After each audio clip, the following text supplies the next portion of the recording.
Mga idol, may nag-comment yan, no? I-testing daw natin to sa ginto. Yan, no? So yan, dahil malakas ka sa akin, idol, i-testing natin to sa ginto kung gagana, kung kaya niya ma-detect yung ginto.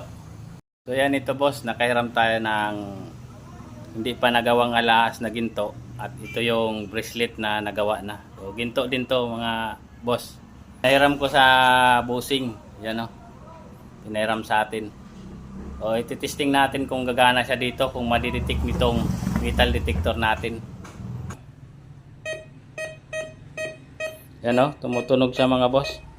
At saka dito, tumutunog din siya mga boss. O, ginto to na hindi pa nagawang alas. At ito, ginto na bracelet. Yan, o.